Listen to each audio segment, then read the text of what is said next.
How many Israels were there? What did the word Israel mean in ancient times?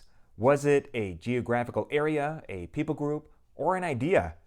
It might have been all of these at different times. Hey, it's Dr. B with 10 on Religion. Yesterday we asked, when was the Hebrew Bible written? And today's topic is sort of related. Get this, there could have been as many as 4 different Israels. Check this out.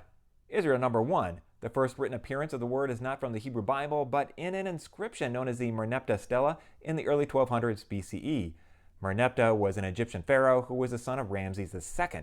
He is proclaiming his victories on this inscription, which includes a reference to eradicating Israel's seed. Now, no one knows if this meant destroying Israel's seed as in grain supplies or as in Israel's people. Israel then disappears from the archaeological record and written history for more than 350 years. By the way, that's over 100 years longer than the United States has been a country. Israel number 2. The Mesha Stela, dated to 840 BCE, describes, among other things, how the king of Moab was oppressed by Omri, the king of Israel. This is the oldest known archaeological reference to any specific character mentioned in the Hebrew Bible. This Israel is the ancient kingdom of Israel, sometimes referred to as the northern kingdom of Israel. It developed out of the Canaanites who were living in the land over many centuries and is partly described in the Bible. I briefly mentioned this yesterday, but the history of ancient Israel in the Hebrew Bible was written much later by Judahite authors in Jerusalem, the capital of the southern kingdom, and the hub of King David's dynasty. As such, the Bible transmits not the original Israel's story, but Judah's ideas regarding territory, kingship, temple, and religious ideology. The original northern texts, or at least some of them, could have been written much earlier in the capital of Samaria or in Bethel, located on the northern border of Judah.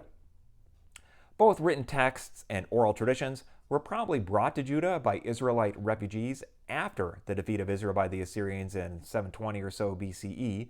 The northern traditions were incorporated into the Judahite canon, either because they supported the Judahite ideology or because of political needs in Judah to absorb the significant Israelite population in the kingdom, because we all need to be one nation.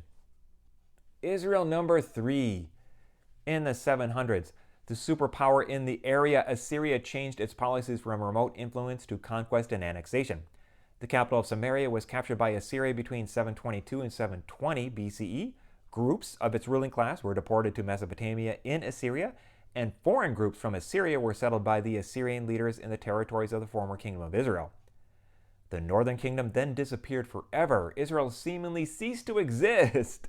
Or did it? In a surprising twist of fate, Israel came back, but not as a kingdom. It came back as a concept. The fall of one Israel opened the way for the rise of another Israel, which was a story written by the people of Judah.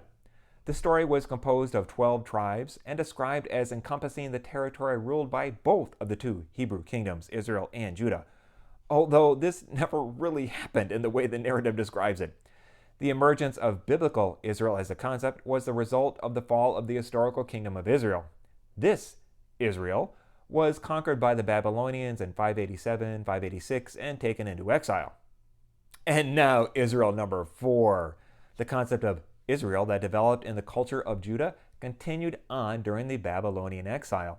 The return to land under Persian control, where it turned into a province of Persia by the Aramaic name Yehud, and even later in Hellenistic Judea under Greek and Syrian rulers.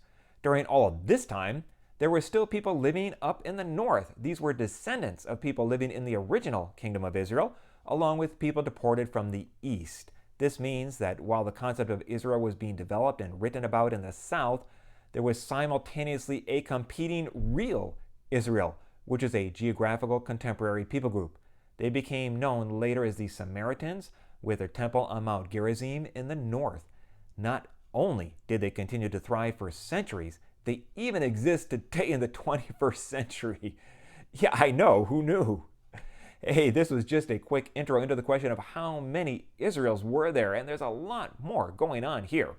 If you want to learn even more about how this works, check out this video from way back in 2021 and more on my channel, and subscribe to 10 on Religion.